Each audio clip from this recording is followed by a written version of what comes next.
It was just a fun prank.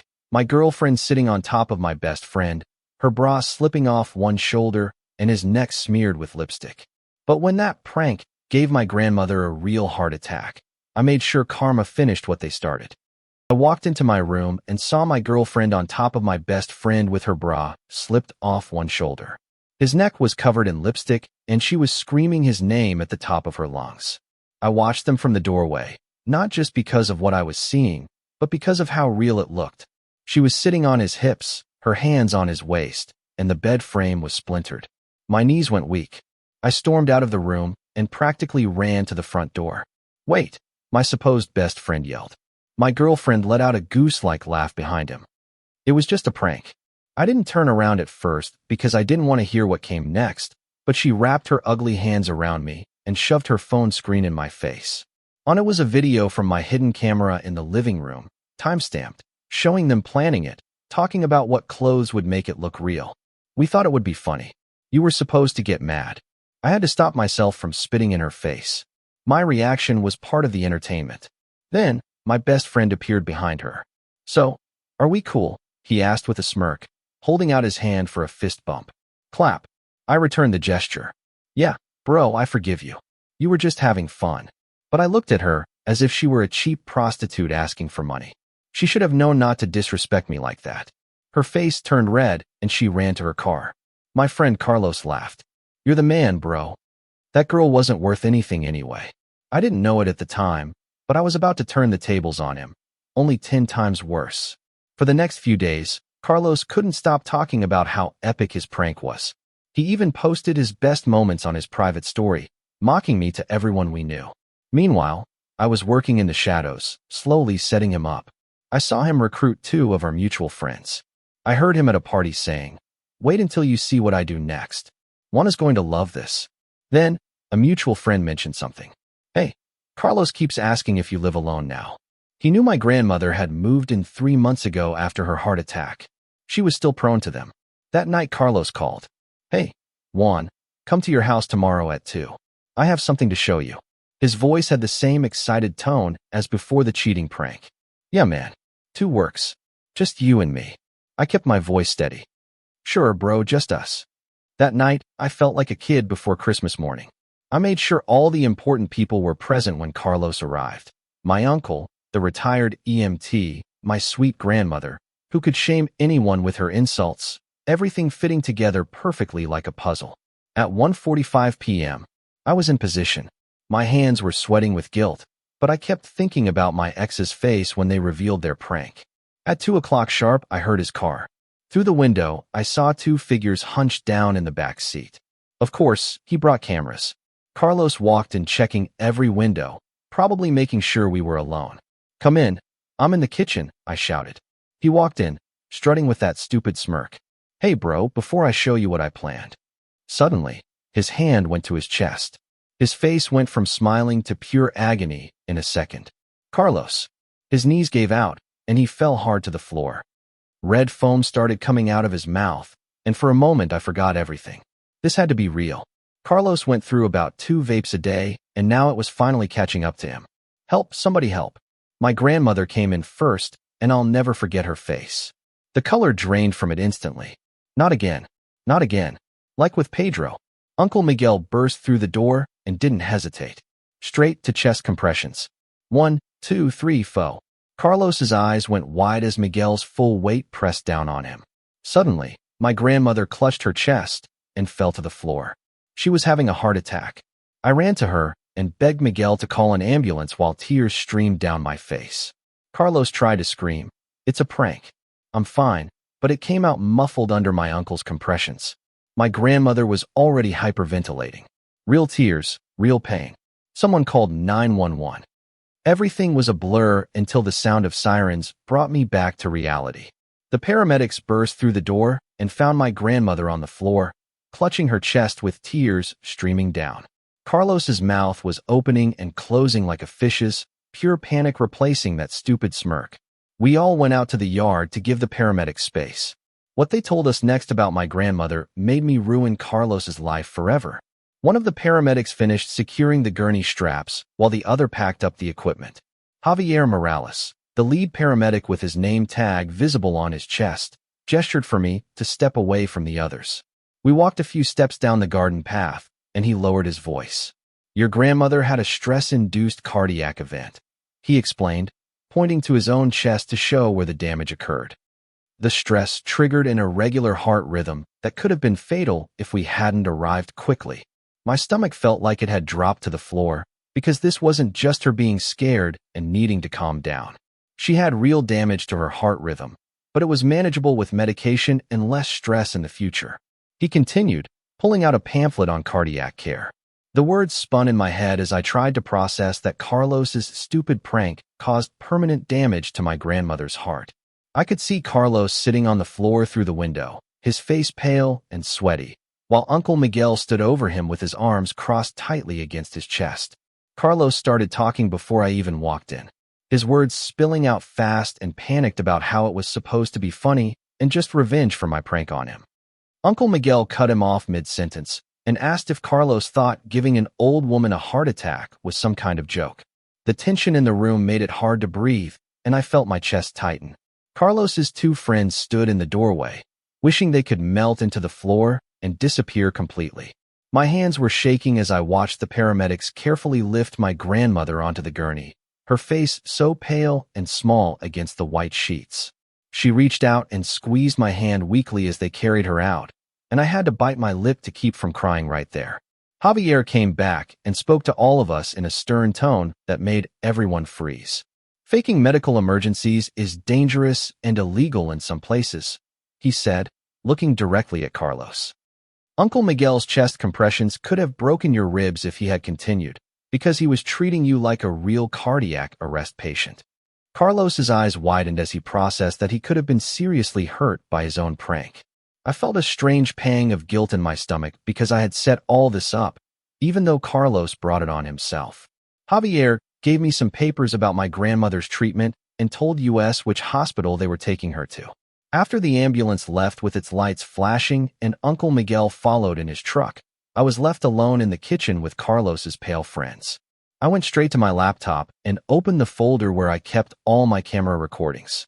The living room camera had captured everything from earlier when Carlos and his friends were planning the prank. I downloaded the file and created a new folder on my desktop called Evidence in all caps. My hands moved quickly on the keyboard as I organized timestamps and took screenshots of them discussing which clothes would make the fake heart attack look real. There was Carlos, pointing to his chest and demonstrating how he would grab it. His friends suggesting the red foam for added effect, all of them laughing about my expected reaction. My anger was now cold and focused instead of the burning rage that had made me want to punch walls before. I picked up my phone and looked for the contact of Andres Blanco, one of our mutual friends who I knew was tired of Carlos's behavior lately. "Can you screenshot Carlos's private story posts making fun of me?" I typed. He responded within an hour with a whole thread of images. The screenshots showed Carlos mocking my reaction to the cheating prank with crying emojis and captions about how I fell for it completely. Another post promised that something even better was coming soon with a winking emoji and fire emojis. Each screenshot made my jaw clench tighter as I saved them to the evidence folder. My phone buzzed with a call from Uncle Miguel from the hospital, and I answered on the first ring. "They're admitting Grandma for observation tonight," he said, and his voice sounded exhausted. "She'll need new heart medications that aren't cheap," and they mentioned something about long-term monitoring. My chest tightened thinking about how we were going to afford this, on top of everything else we were already struggling with. "Can I come visit her?" I asked as I grabbed my keys from the counter. He told me to wait until the morning, when she was more stable and resting better. When Uncle Miguel got home that night, I heard his truck pull up and the heavy sound of his boots on the porch. He found me in the kitchen making a sandwich I didn't want to eat. "Did you know Carlos was going to do something after your prank?" he said, blocking the doorway with his arms crossed. "So why did you set it up in the house where Grandma could get hurt?" His words hit me like a physical punch because he was absolutely right. I was so focused on getting revenge that I didn't think about collateral damage or who else could get hurt. We argued back and forth, my voice rising and is getting lower until I was on the verge of tears from the mixed guilt and anger. He finally went to his room and slammed the door, leaving me alone in the kitchen with my half-eaten sandwich. My phone lit up with a message from my ex saying she had heard what happened and wanted to clear the air between us. I opened the message, ready to accept an apology, but then she insisted that the cheating prank was harmless fun and that I had overreacted to the whole thing. I stared at the message for a full minute as my thumb hovered over the keyboard. The fact that she still didn't understand why it was wrong told me everything I needed to know about her character and who she really was. I blocked her number and deleted the conversation without responding. Our group chat suddenly became active with me typing a message saying, "No more pranks ever because this has gone too far and someone could have died today." I watched the typing indicators appear and disappear as people read it. Carlos replied with 3 laughing emojis and wrote, "Bro, it was hilarious. Your face was priceless." A few people reacted with angry emojis to his message, but no one called him out directly or supported what I wrote. I realized most of them were afraid of becoming his next target for speaking out against him. 2 days passed slowly with my visits to Grandma at the hospital and helping Uncle Miguel with the insurance paperwork. Carlos uploaded a video montage to his private story with dramatic music over clips of his greatest pranks. The video showed the setup of the cheating prank with my ex on top of him. Then it cut to the heart attack prank with my panicked face as I screamed for help. My reactions were the punchline of every clip, while the captions called me gullible and dramatic. The humiliation burned as I saw that 47 people had viewed it, basically everyone we knew from school and parties. My hands were shaking as I screenshotted the entire video and added it to my ever-growing evidence folder. I decided right then that this was ending now through official channels instead of more revenge or online drama. I picked up my phone and looked up Javier Morales' contact information from the hospital. My finger hesitated over the call button before I pressed it and heard the rings. He answered on the 3rd ring, and I could hear voices and radio chatter in the background like he was on shift. I explained who I was and asked if he would be willing to give a formal statement about what happened and why faking medical emergencies is dangerous. The line was silent for a moment, and I thought maybe he would say no or tell me to handle it myself. But then he said yes. He had seen too many stupid stunts go wrong, and someone needed to learn a lesson before they actually got someone killed. His voice was serious and tired, like he had dealt with this before. I thanked him about 5 times, and he said that whoever needed the statement should contact him directly at the station.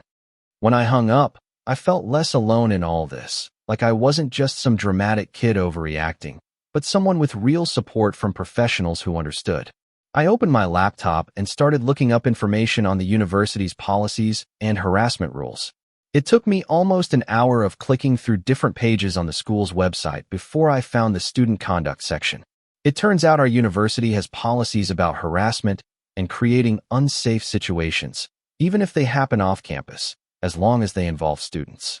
My heart started beating faster as I read the descriptions, because Carlos's pattern of escalating pranks fit almost perfectly. I clicked the link to file a formal report and started filling out the online form with dates, times, and detailed descriptions of everything that happened. I attached all my evidence, the camera recordings, the screenshots, the medical records, and Javier's contact information. The form asked me to explain how this affected me, and I wrote about my grandmother's real heart attack and the ongoing medical costs and stress. When I hit submit, a confirmation page popped up saying that someone from the campus conduct office would contact me within 48 hours. I closed my laptop and leaned back feeling exhausted, but also relieved that I had done something concrete instead of just being angry. That evening, Uncle Miguel's truck pulled into the driveway, and I heard him helping Grandma out of the passenger seat. I ran to the door and saw her moving slowly with a white pharmacy bag in one hand. She seemed smaller somehow, like the hospital stay had shrunken her. Uncle Miguel brought in another bag full of prescription medication bottles and printed instructions on stress reduction and follow-up appointments. Grandma hugged me tight and whispered that she was okay and I shouldn't worry about her. But I could see the weariness in her eyes that wasn't there before, a kind of exhausted look that told me something had permanently changed in her health. We got her settled on the couch, and Uncle Miguel spread all the medication bottles out on the coffee table as he read the instructions aloud. There were pills for blood pressure, pills for heart rhythm, pills to prevent clots, and instructions on when to take each one. I felt my chest tighten thinking about what her life would be like now because of Carlos's stupid prank. The next morning, I woke up to an email notification on my phone from someone named Elena Ruiz from the campus conduct office. She asked me to come in for an intake meeting and to bring any available witnesses or evidence. My hands shook a little as I read it, because this was really happening now, not just something I submitted and forgot about.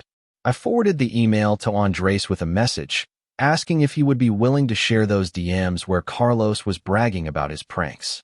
His reply came back in 5 minutes saying he had wanted to say something but didn't know how, and yes, he would help however he could. I thanked him, and we agreed on a time to meet before my appointment with Elena. 2 days later, I walked into the Student Services building and found Elena's office on the 3rd floor. She was a woman in her 40s with glasses and a kind but serious face. She shook my hand and gestured for me to sit across from her desk. Elena explained the student code of conduct to me, pointing to specific sections on harassment, creating unsafe situations, and patterns of targeted behavior. She explained that the possible outcomes could range from probation to suspension depending on what the investigation found. Her voice became more cautious when she warned that the outcomes might be modest, since the incident happened off campus and not directly on school property. But then she added that the pattern of behavior I documented and the severe medical consequence really strengthened my case. I left her office feeling validated, but trying not to get my hopes up too high, because I knew these processes could go either way.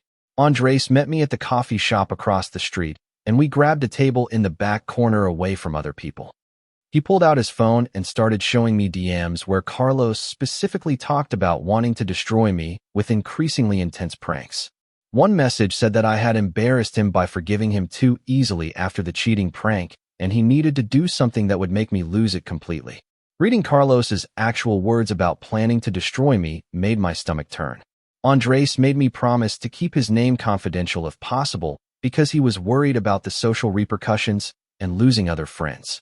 I promised and thanked him for risking so much to do the right thing, and I realized he was putting himself in a tough spot just to help me get justice. Over the next few days, Grandma settled into a new routine at home that revolved around her medications and doctor's orders. I helped her set up a system with pill boxes organized by day and time so she wouldn't miss any doses. We put a blood pressure monitor on the kitchen counter and taped instructions on the fridge about warning signs to watch for. I found a comfortable recliner at a thrift store and set it up in the living room where she could rest and watch her shows without having to climb stairs. The whole house felt different, quieter, and more careful now, like we were all walking on eggshells trying not to cause her any stress. I spent an afternoon researching civil lawyers and found one named Christian Vargas who offered free initial consultations. I called his office and scheduled a meeting to ask about recovering Grandma's medical costs from Carlos. Christian was a middle-aged man with a messy desk and a direct way of talking. He explained that small claims court could work for amounts under $10,000, but I would need to prove that Carlos's actions directly caused the harm. The paramedic statement and the medical records should cover that part, he said. Then he warned me that it would be a hassle, and even if I won, Carlos might not have the money to pay the judgment. I left his office with mixed feelings because it seemed like a lot of work for an uncertain outcome, but at least it was an option. That night, I heard a knock on the front door. I looked through the window and saw Carlos standing on the porch with his phone recording. My blood started to boil as I walked to the door and opened it just enough to see him. He started talking about wanting to make an apology video for his channel, but I slammed the door in his face before he finished his first sentence. Through the window, I saw him stand there for a minute, looking confused and annoyed. Then he yelled something about me being dramatic and went back to his car. The temptation to expose him on social media was so strong I could feel my fingers itching to type out a post, but I reminded myself that the formal channels were the better option and posting online would just complicate everything. The next morning, Andres forwarded me screenshots that made me see red all over again. They showed my ex's DMs to someone else where she admitted that the cheating prank was partly to get social media attention and views, not just a joke between friends. The messages showed that she literally calculated how to make it look real enough to get a strong reaction out of me. She talked about camera angles and which clothes would be more convincing. Some people in our friend circle must have seen the screenshots too, because suddenly my phone started blowing up with apology messages from people who had thought I overreacted to the situation. Reading those messages felt good in a petty way, But mostly, I just felt tired of the drama and ready for this to be over. The next morning, my inbox had a new email from Elena with the subject line, "Formal Statement Request, Student Conduct Case Number 2847. I opened it and scanned the professional language asking me to provide a detailed account of Carlos's pattern of behavior, the prank incident, and its consequences. Additionally, I needed statements from Uncle Miguel and Javier within 5 business days. I took my laptop and started typing immediately, my fingers moving fast as I detailed every fact with dates and timestamps pulled from my phone's calendar. The cheating prank on October 3rd at 6:47 p.m. Carlos's private story posts on October 4th, 5th, and 7th showing him mocking my reactions. The party on October 9th where I heard him planning something bigger, his call on October 11th at 9:23 p.m. Setting up coming over, the prank itself on October 12th at 2:04 p.m. when everything went wrong. I wrote for 3 hours straight with my back aching from hunching over the keyboard until I had a 6-page document with every relevant fact I could remember. Then I called Uncle Miguel and asked if he would write his statement about performing CPR on someone faking an emergency while Grandma had a real one. He was silent for a moment before agreeing. But then he made me promise that this was about holding Carlos accountable for endangering people, not just getting revenge for the cheating prank. I promised and I meant it. Even though a part of me still wanted Carlos to suffer like I had. I hit send on my statement at 11:47 p.m. and collapsed into bed feeling exhausted, but like I had done something productive instead of just being angry. 2 days later, I was eating breakfast when my phone buzzed with another email from Elena, and my stomach sank before I even opened it. The subject line read, "Counterclaim filed, response required." And I knew it was bad. I read through Carlos's version of events, where he claimed that I orchestrated an ambush by lying about being alone and deliberately arranging for Uncle Miguel to be there so his prank would fail. He painted himself as the victim of my manipulation, saying I knew he was planning something and I set a trap to make him look bad and get him in trouble. My hands started shaking as I read his twisted logic, where faking a heart attack was just harmless fun, but me having family members in my own house was a calculated trap. The rage built so fast that I had to put my phone down and walk away before I threw it across the room. I paced around the kitchen for 10 minutes doing breathing exercises that Grandma taught me until I could think clearly enough to respond. Then I sat down and started drafting a rebuttal with evidence that Carlos called me saying he had something to show me, not that he was coming to prank me, so I had no reason to think I needed to prepare anything. I attached the call log, showing he initiated the contact, and screenshots of his own messages saying he wanted to surprise me with something. The whole process of documenting his lies made my blood pressure spike, but I kept my response professional and fact-based instead of emotional. That night, I couldn't sleep, lying in bed staring at the ceiling as my brain replayed everything that happened. The truth was, I had technically set Carlos up by making sure Uncle Miguel and Grandma were present when I suspected he might try something. I had planned a revenge prank just like he did. And maybe if I hadn't done that, Grandma wouldn't have been there to witness his fake heart attack and have a real one herself. The guilt ate at me until around 1:30 a.m. when I couldn't take it anymore and got up to pace my room. But then I forced myself to think about it logically instead of emotionally.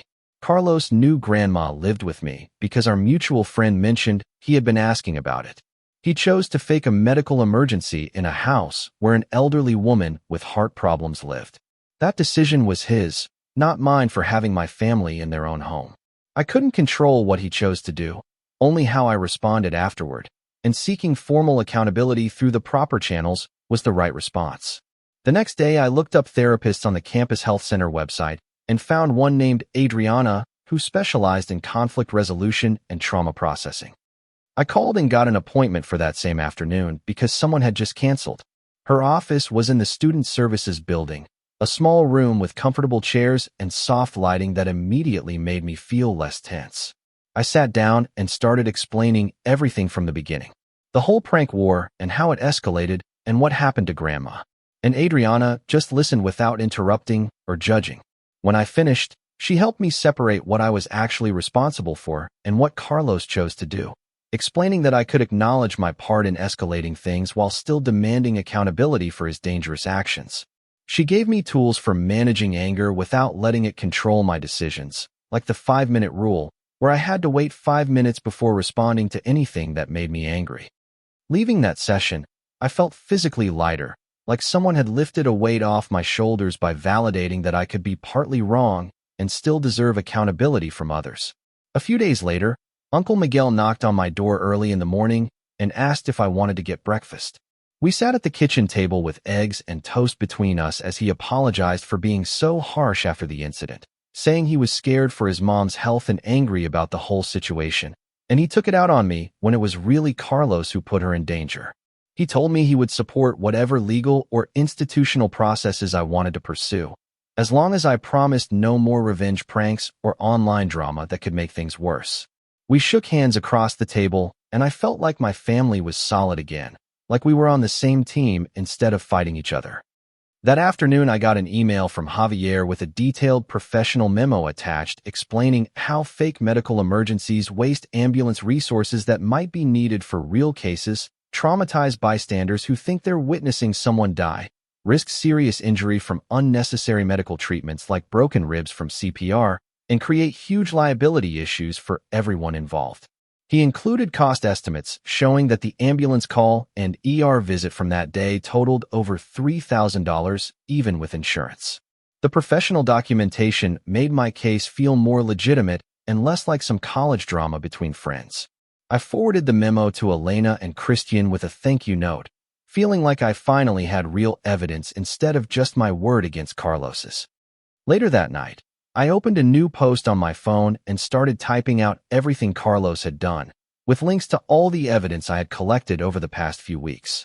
My finger hovered over the share button for 10 minutes as I imagined the satisfaction of everyone seeing the truth and taking my side. But then I remembered Adriana's advice about choosing my battles and Christian's warning that posting publicly could complicate the legal case by making it look like harassment on both sides.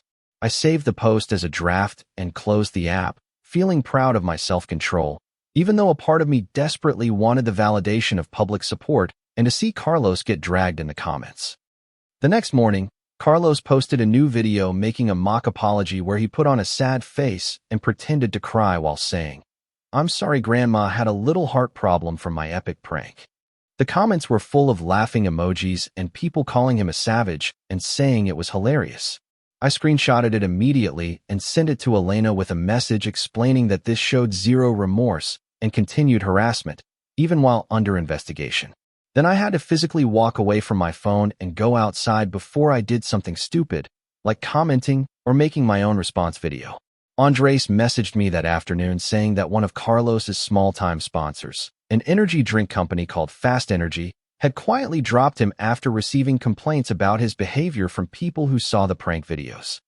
It wasn't a huge deal, since Carlos barely made any real money from his content, maybe a few hundred a month in free products and small payments.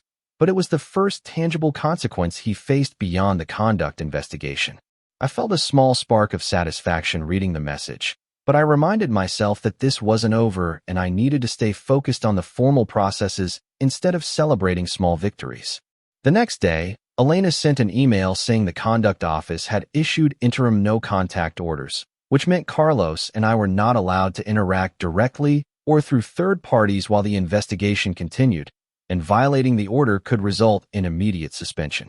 The relief hit me so hard that I cried reading the email, like I could finally breathe without constantly waiting for the next attack, prank, or harassment. I forwarded the email to Uncle Miguel and Grandma, so they knew Carlos couldn't legally come near the house or contact us. Uncle Miguel responded saying he would call the police immediately if Carlos showed up 2 days after the no-contact order went into effect. I was scrolling on my phone during a study break when a notification popped up. An account with a random string of numbers and letters had tagged me in a post. My stomach sank as I opened it, because there on my screen were pictures of my car parked in our driveway, shots of the front of our house with the address visible, and even a photo of me walking to class that someone must have taken from across the quad. The caption said something about people who ruin other people's lives deserving what's coming to them. My hands went cold and started shaking so badly, I almost dropped my phone. I immediately screenshotted everything, the profile, the post, the photos, all of it. Then I called the police non-emergency line because this felt too serious to ignore. The officer who answered listened to my explanation and told me to document everything with screenshots and timestamps, then come in to file a formal report so it was on record in case anything else happened. I spent the next hour doing exactly that, adding the new folder to my growing collection of evidence that was starting to take up a whole section of my laptop. The process felt like a part-time job at this point, constantly documenting and organizing proof of harassment, but I knew it mattered for the legal case. After I filed the police report, I forwarded copies to Christian and Elena so they knew about the escalation and could add it to their files. Christian didn't waste any time responding. 3 days later, he sent me a copy of the formal demand letter he had sent to Carlos. I sat at my desk reading it and felt a wave of relief because seeing it all laid out in official legal language made it feel real and serious in a way my own complaints never had. The letter demanded exactly $4,800 to cover Grandma's medical costs that insurance didn't pay for, immediate removal of all prank content featuring me from all of Carlos's platforms, and a cease and desist on any future harassment or contact. It explained in no uncertain terms that Carlos's actions caused measurable harm and that we had documentation proving the connection between his prank and Grandma's cardiac event. The tone was professional but firm, not angry or emotional, just laying out facts and consequences. At the end, it said Carlos had 14 days to respond in writing before we would file a lawsuit in small claims court. I read the letter 3 times, feeling more protected with each reading. This wasn't just me complaining anymore. It was a lawyer saying Carlos had crossed legal lines and needed to make it right. I saved the PDF to my evidence folder and sent Christian a thank you email, telling him how much this meant to my family. The next afternoon, Andres sent me news that made my day even better. Apparently, Carlos's landlord had gotten a copy of the conduct office complaint, maybe through the university or someone sent it anonymously, and sent Carlos a warning letter about violating the terms of his lease. Andres said the letter mentioned creating a nuisance and safety issues that could affect other tenants and warned that any future problems could result in eviction. I asked Andres how he knew all this, and he said Carlos had lost it in our old group chat, posting long rants about how everyone was against him and that this whole situation was blown out of proportion for what was just a harmless prank. I opened the group chat to look, and sure enough, there were like 5 messages from Carlos in a row, each one more defensive than the last. He kept saying people were overreacting and trying to ruin his life over nothing. The thing that struck me the most was that absolutely no one responded to him. The chat just sat there with his messages in total silence from everyone else. That silence felt louder than any argument. People were done defending him or making excuses. Even his closest friends weren't backing him up anymore. I screenshotted the whole exchange and added it to my folder. Then I muted the group chat so I wouldn't see if he posted anything else. Things got even more interesting a few days later when Miguel, one of the guys who helped Carlos with his pranks, apparently had some kind of falling out with him. Andres sent me a link to Miguel's social media, where he had posted a bunch of behind-the-scenes clips from their prank planning sessions. I watched them with my jaw open because Carlos was so much worse than I had even imagined. In one video, Carlos literally said he wanted to destroy me and make me lose it completely, that he wanted to see me break down and cry on camera so he could use it for content. Another clip showed them calculating exactly how to make the fake heart attack look real enough to traumatize me, discussing what sound effects would be most convincing and how to time everything for maximum impact. The videos made it clear that this wasn't just friends joking around or pranks that went too far. It was a calculated psychological war designed to cause as much damage as possible for views and entertainment. I felt sick watching them, but also weirdly validated, because now there was proof of his intentions. Within hours of Miguel posting the videos, I noticed several people who had previously defended Carlos suddenly went quiet. Some even posted vague things about not really knowing what was happening behind the scenes. The social tide was finally turning, and people were seeing Carlos for who he really was. My ex decided to make her move around the same time, probably seeing which way the wind was blowing. She posted a long statement on her social media saying she wanted to distance herself from Carlos and clarify that she didn't know his pranks would escalate to dangerous levels. She made it sound like she had been an innocent bystander who just went along with one harmless prank and had no idea Carlos was capable of causing real harm. I read her post and immediately recognized it for what it was: pure self-preservation without any actual accountability or apology to me. She never mentioned that she had actively participated in planning the cheating prank. She never acknowledged how wrong it was to fake infidelity for entertainment. She never said sorry for her part in starting this whole chain of events, but I watched as her comment section filled up with people who weren't buying her innocent act. Several people pointed out that she was laughing and celebrating when they revealed their prank, that she knew exactly what she was doing, that being sorry now didn't erase her actions. A few comments called her out directly for being complicit in everything that came after. The petty part of me enjoyed watching her get dragged, but mostly I just felt exhausted by the whole drama and wished everyone would just move on with their lives. The drama stopped feeling distant and abstract one night a few weeks later when Grandma had another scare. I was in my room working on a paper when I heard her call out from the living room. I ran downstairs and found her clutching her chest with a panicked look on her face, saying her heart was racing and she felt dizzy. My own heart started pounding as I helped her sit down and grabbed her blood pressure monitor. The reading was high, not dangerously high, but definitely elevated, and I could see her pulse jumping in her neck. I called 911 immediately because after everything that happened, I wasn't taking any chances with her health. The paramedics arrived within 10 minutes and checked her vitals while asking questions about her symptoms and medical history. They did an EKG right there in our living room and said her heart rhythm seemed to be okay, but they recommended following up with her cardiologist soon. One of the paramedics told us it was likely anxiety related from the recent trauma and stress, but to keep an eye on the warning signs and keep her environment as calm as possible. After they left and Grandma was settled in bed, I lay in my own bed staring at the ceiling, feeling a fresh wave of anger at Carlos. Grandma's health was permanently affected by his stupid prank, and no amount of legal or social consequences would change that fact. She would have to deal with anxiety, medication, and monitoring for the rest of her life because he thought traumatizing people was fun content. That night, lying there, angry and unable to sleep, I made a decision. The next morning, I sat down and consciously chose to step back from social media and stop checking what Carlos was posting or who was talking about the situation. I had been spending hours every day monitoring his accounts, reading comments, tracking who was saying what about the drama, and it was consuming my time and mental energy.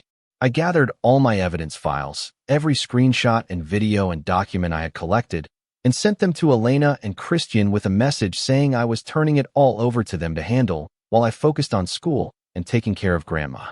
Then I logged out of most of my social media apps and deleted them from my phone's home screen, so I wouldn't be tempted to constantly check.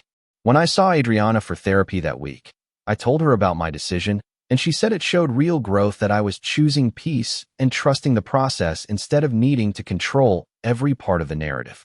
She pointed out that the formal channels were handling the accountability part, and I didn't need to fight every battle on social media to prove my point. Leaving her office, I felt lighter than I had in weeks, like I had set down a heavy backpack I had been carrying. Andres called me a few days later with news that honestly made me emotional. He said he decided to testify at the conduct hearing, even though it might cost him some friendships in our social circle. I asked him if he was sure, because I knew people might turn on him for speaking out against Carlos, and he said someone had to stand up to bullies, even when it was uncomfortable. His voice was firm and determined, like he had really thought it through and accepted the consequences. I felt tears in my eyes because I had felt so alone in this fight, and having someone willing to risk social rejection to back me up meant everything. I promised him I would protect his identity as much as possible at the hearing, and I thanked him probably a dozen times until he laughed and told me to stop. After I hung up, I just sat there thinking about how this whole situation had shown me who my real friends were, the ones who stood up for what was right even when it cost them something. About a week after that conversation, I got an official email from the conduct office. My stomach did a flip when I saw the subject line about my complaint against Carlos. I opened it and found detailed information about the hearing date, which was scheduled for 3 weeks later. The email explained the rules of evidence, what to expect during the hearing, our rights to bring support people, and the possible outcomes. Reading it all made everything suddenly feel very real and official. This wasn't just emails and complaints anymore. It was a real formal hearing where Carlos would have to answer for his actions in front of a panel. My hands shook a little as I read through the procedures and requirements. That night at dinner, I asked Uncle Miguel if he would be willing to come with me to the hearing as my support person. He didn't hesitate for a second. He just said, "Of course, and we'll make sure everything is documented properly." Having him agree immediately made me feel more confident about facing the hearing. The day after I got the hearing notification, something happened that would have made me laugh if it wasn't so ridiculous. One of our mutual acquaintances, someone who had stayed neutral through the whole drama, messaged me saying Carlos had asked him to reach out to me. Apparently, Carlos wanted to settle this whole thing if I dropped the complaints and let him keep some of the prank content on his channel. I actually laughed out loud reading the message, like a genuine surprised laugh at the sheer audacity. After everything that had happened, after Grandma's heart attack and the medical bills and the harassment and intimidation, Carlos thought he could negotiate to keep profiting from content that showed me being traumatized. I responded to the acquaintance and told him to let Carlos know that any settlement discussions were going through my lawyer and would involve full accountability, not a negotiation over what content he could keep for views. Then I forwarded the whole message exchange to Christian, so he had documentation of Carlos trying to circumvent the proper channels. The nerve was almost impressive in how completely tone-deaf it was. Christian responded to Carlos's settlement attempt within a day by sending formal counteroffer terms via email, which he copied me on so I could see exactly what he was proposing. The terms were clear and non-negotiable. Carlos pays 4,806 monthly installments of $800 each. He removes every piece of content featuring me from all his platforms within 72 hours with proof of removal. And he posts a genuine apology video taking full responsibility, with no monetization or sponsor mentions. I read Christian's email 3 times because seeing it all laid out in official legal language made it feel real and serious in a way the drama never had before. Carlos's lawyer responded 2 days later saying the terms were excessive and claiming the medical causation wasn't as clear-cut as we were presenting it. But the response didn't reject it outright, which Christian said was a good sign, because it meant they were at least considering it instead of dismissing the whole thing. A back and forth began with Carlos's side trying to negotiate down the payment amount and asking to keep some of the prank content if he blurred my face, which made me laugh out loud at the audacity, because he still thought this was about his channel views and not the actual harm he caused. Christian rejected that immediately and reiterated that the terms were firm, with no negotiation on the content removal or the apology requirements, though he did indicate a slight flexibility on the payment schedule if Carlos could prove a true financial hardship. I spent those days checking my email obsessively, waiting for updates, constantly refreshing, even though I knew lawyers don't work that fast and everything takes forever in legal processes. About a week into this negotiation stalemate, I ended up at a party that Andres invited me to without mentioning that Carlos would be there. I walked in and immediately saw Carlos across the room, talking to a few people from our old friend group. My stomach sank because I hadn't seen him face to face since the no-contact order was issued. He saw me at the same time, and his face changed completely, going from laughing to a weird mix of anger and something that almost looked like guilt. I turned to leave, but he started walking towards me with his hands up in a non-threatening gesture that felt completely fake. He got close enough that I could hear him start to speak, saying we should just work this out and move on like adults, acting like we were friends who just had a disagreement instead of what actually happened. Every part of me wanted to scream at him right there in front of everyone, to list everything he had done and how Grandma was still dealing with heart medication because of his stupid prank. But I remembered Elena's warning about the no-contact order and how any interaction could screw up my case. I walked away without saying a single word, just turned and headed straight for the door while my heart pounded and my hands shook from the effort of staying quiet. Andres caught up to me outside and apologized for not warning me Carlos would be there, saying he didn't know until after he had already invited me, and he felt terrible for putting me in that position. 2 other people who saw the whole interaction came outside after me and said they respected how I handled it, that walking away took more strength than blowing up at him. And one of them mentioned that they had lost respect for Carlos after seeing how he acted like nothing serious had happened. The conduct hearing was scheduled for a Tuesday morning, 3 weeks later, in a conference room on the 3rd floor of the Student Services building. I arrived at 9 a.m. With Uncle Miguel as my support person, both of us dressed in button-down shirts because Christian said looking professional mattered, even in student conduct proceedings. The room had a long table where 3 panel members sat with folders in front of them and 2 smaller tables facing them, where Carlos and I would sit with our respective support people. Elena was there to facilitate but not make decisions, and she explained the process while we waited for Carlos to arrive. He walked in 5 minutes late with someone I didn't recognize, whom he introduced as his student advisor, and he didn't make eye contact with me the whole time we were getting set up. The panel chair explained that we would each have 20 minutes to present our case with evidence. Then they would ask questions. Then we would have brief closing statements before they deliberated. I went first because I filed the complaint and my hands were shaking so badly when I stood up that I had to put my notes on the table to read them. I went through everything, starting with the cheating prank that kicked off this whole cycle. I showed the timestamps of Carlos's private story posts where he mocked my reactions and promised something bigger was coming. I presented the DMs that Andres provided, showing Carlos specifically planned to destroy me with increasingly intense pranks. Then I got to the heart attack prank, and I had to pause to steady my voice before explaining how Carlos knew my grandmother lived with me, knew she had a history of heart problems, and chose to fake a medical emergency anyway. I presented Javier's detailed memo on the dangers of fake emergencies and the specific risks Carlos created. I included the medical records showing Grandma's stress-induced cardiac event was real and required ongoing treatment. And I finished with my timeline showing how Carlos's escalating pattern of harassment led directly to serious harm. My voice shook for most of it, but I managed to get through everything I needed to say. And when I explained how Uncle Miguel had to perform CPR on someone faking an emergency while my grandmother had a real one, I saw one of the panel members write something down with an underline. Uncle Miguel's written statement was submitted as evidence, and the panel spent a few minutes reviewing all the documents I provided while I just sat there trying to control my breathing and not look at Carlos. Carlos's turn came next, and his whole defense centered on the idea that we always pranked each other, so this was just part of our friend dynamic. His student advisor helped him present his case, and they tried to paint the whole situation as a prank war between friends that accidentally went too far, not as targeted harassment or malicious behavior. Carlos claimed he had no way of knowing the prank would trigger a real medical emergency because he thought my grandmother was healthier than she actually was, and he kept stressing that it was supposed to be funny and he never intended to cause real harm. His lawyer tried to frame him as just a stupid college kid who made a mistake in judgment, not someone who deliberately created an unsafe situation.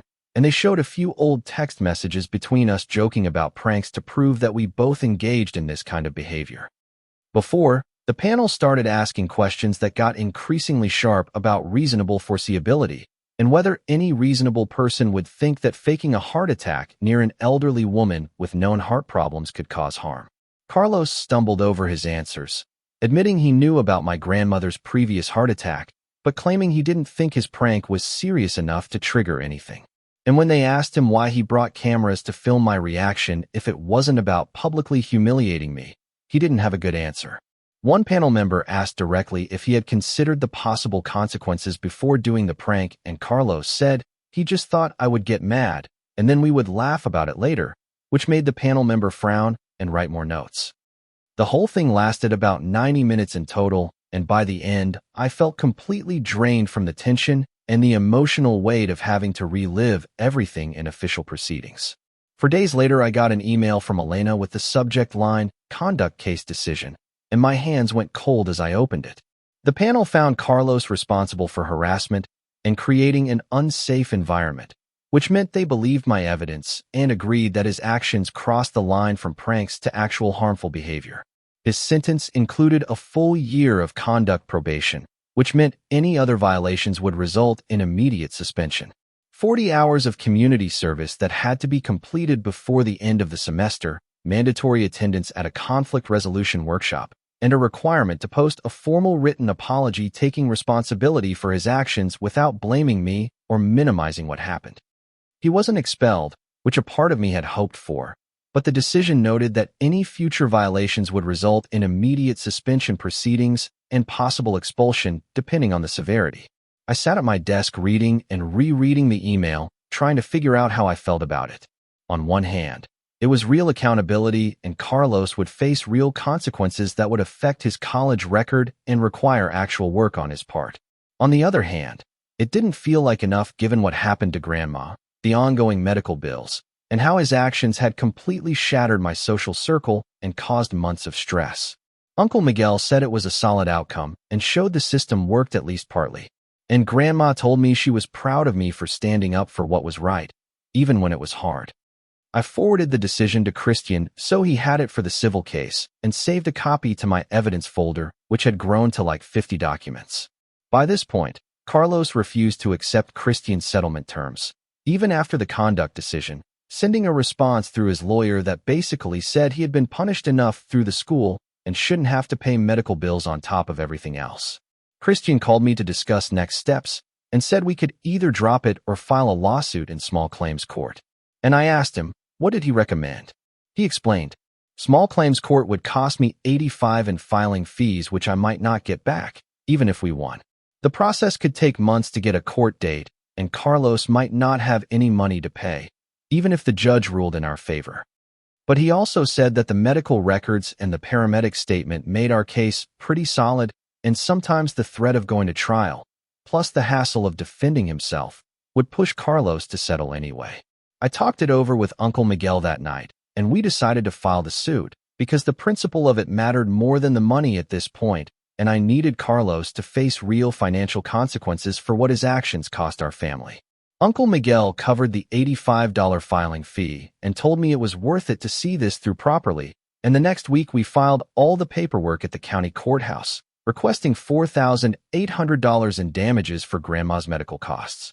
The clerk told us it would be several months before we got a court date because the small claims docket was backed up, and we should expect to wait at least until the spring semester for any movement on the case. The money stress hit hard over the next few weeks as Grandma's medication costs kept adding up, and I was spending so much time dealing with legal stuff that my hours at my part-time job were cut back. The prescriptions alone were about $200 a month, even with insurance. Plus, she needed follow-up appointments with her cardiologist every 6 weeks, which had co-pays, and I was trying to balance school, work, and taking care of her while also managing all the documentation for the court case. I picked up extra shifts on weekends doing inventory and stocking that paid a little more and cut back on everything non-essential like eating out or buying anything that wasn't absolutely necessary. Uncle Miguel helped with some of the bills, but I could see the financial strain on him too, since he was already supporting himself and contributing to household expenses, and I hated that Carlos's stupid prank was affecting our entire family's finances months after it happened. Some nights I would lie awake doing math in my head trying to figure out how to make it all work, and the stress of it made me understand why people sometimes just give up on seeking justice because the cost of fighting feels like it's not worth it, even when you're in the right. 2 months after we filed the small claims case, we finally got a notification about a court-ordered mediation date scheduled for 3 weeks later.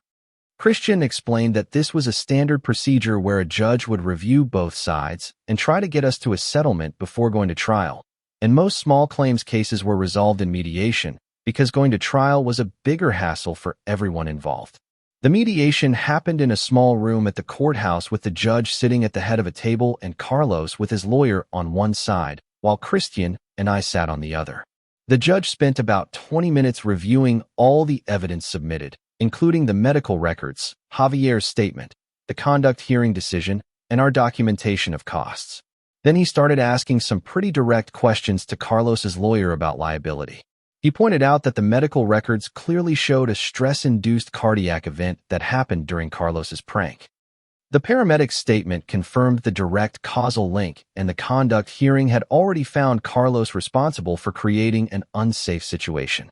So what exactly was their defense against paying for the medical costs that his actions caused? Carlos's lawyer tried to argue about shared responsibility since I had set up my own revenge prank, but the judge cut him off saying my setup didn't involve faking medical emergencies near vulnerable people, and the harm was clearly one-sided. The tension in that little room was so thick I could barely breathe, and I watched Carlos shift in his seat, looking more and more uncomfortable, as the judge basically told his lawyer they would probably lose if this went to trial, and it would cost them more in legal fees than just settling now. Carlos agreed to a settlement after his lawyer took him outside for a private conversation that lasted about 15 minutes. The terms ended up being $3,200 paid in 8 monthly installments of $400, removal of all content featuring me from every platform within 48 hours with proof of removal sent to Christian's office, and a written apology to be posted publicly on Carlos's main social media, with no ads or monetization enabled. It was less money than we asked for, but Christian said it was a solid win given the circumstances and the hassle of going to trial. And the important thing was that Carlos was facing real financial consequences in addition to having to publicly admit what he did wrong. I signed the settlement agreement feeling exhausted, but relieved that this part was finally over. And Christian explained that the payment schedule was legally binding, so if Carlos missed any payments, we could take him back to court for the full amount plus penalties. Walking out of that courthouse, I felt like I could breathe properly for the first time in months, knowing that Carlos couldn't just walk away from what he had done without it costing him something real. Carlos had to sell some of his camera equipment and his gaming setup to make the first $400 payment on time, and Andres sent me a screenshot a week later showing Carlos complaining about it in a private group chat. The message showed Carlos ranting about having to sell his good microphone and one of his monitors, saying it was unfair that he had to pay for an accident when I was the one who set him up in the first place. There was something satisfying about knowing his actions cost him something real and tangible, even though it didn't undo any of the damage or give back the months of stress and medical problems Grandma faced. The money went straight to paying off the medical bills that had piled up, and watching that balance go down felt like a kind of justice, even if it wasn't the full accountability I wanted. Uncle Miguel said, "Sometimes you have to accept that partial justice is better than no justice at all." And the important thing was that Carlos couldn't just prank someone into a medical emergency and walk away like nothing happened. That night, I opened my laptop and pulled up the draft post I had been saving for 3 months, the one with all the screenshots and timestamps and a detailed timeline of everything Carlos did. My finger hovered over the delete button for a solid minute, because a part of me still wanted to expose him publicly and get that validation of everyone seeing I was right. But then I thought about everything that had already gone through the proper channels and how posting this wouldn't change anything except dragging me back into the drama. I hit delete and watched the draft disappear from my saved items. At my next therapy session, Adriana said this showed real growth because I had moved from needing external validation to finding closure through actual accountability. It felt strange, but good to let go of that anger I had been carrying around like a weight on my chest, even though I knew a part of me would always be angry about what happened to Grandma. The relief was immediate, like I could finally stop checking my phone every 5 minutes to see who was talking about the situation. 3 weeks later, I took Grandma to her follow-up appointment with the cardiologist and sat in the waiting room flipping through old magazines while they checked her out. The doctor called me in after the exam and explained that her heart rhythm had stabilized with the medication and her prognosis was good as long as she maintained low stress and healthy habits. The relief hit me so hard I had to hold back tears right there in his office as he went over the follow-up schedule. Grandma reached out and squeezed my hand with her thin fingers and told me she was proud of how I handled everything, choosing the hard but right path over the easy but wrong one. Her words made my throat tighten because I knew how close I had come to making everything worse with my revenge plan. We stopped for ice cream on the way home, and she insisted on paying, even though I tried to argue, saying she wanted to celebrate the good news with her grandson. That weekend, Uncle Miguel asked if I wanted to sit at the kitchen table because he needed to talk about something important. His face was serious, and I braced myself thinking maybe Grandma's results weren't as good as they seemed. But instead, he said he was setting a clear family boundary from now on. No more prank culture, no more revenge schemes, no more manufactured drama. If someone did something wrong to me, I either handled it through the proper channels or I walked away, but I didn't create situations that could blow up in everyone's faces like what happened with Carlos. I agreed completely because I had learned that lesson the hard way, and I never wanted to see Grandma on the floor clutching her chest again. He seemed satisfied with my answer and clapped me on the shoulder before getting up to start dinner. The tension dissolved into normal family routine. A few days later, I got a notification that my ex had tried to add me back on social media with a message saying enough time had passed and we should just move on. I looked at the request for maybe 10 seconds before hitting reject without typing any response. The anger and hurt from her betrayal felt like it had happened to a different person, a younger, more naive person who thought pranks were harmless fun. I just didn't care about her anymore, or what she was doing, or whether she felt bad about what happened. Leaving that chapter closed felt right, and I went back to scrolling my feed without a second thought. Andres started getting some blowback for testifying at the conduct hearing, losing a few friends who stayed loyal to Carlos and thought he was a snitch. I made sure to message him regularly and invite him out with some of my other friends who actually appreciated people with integrity.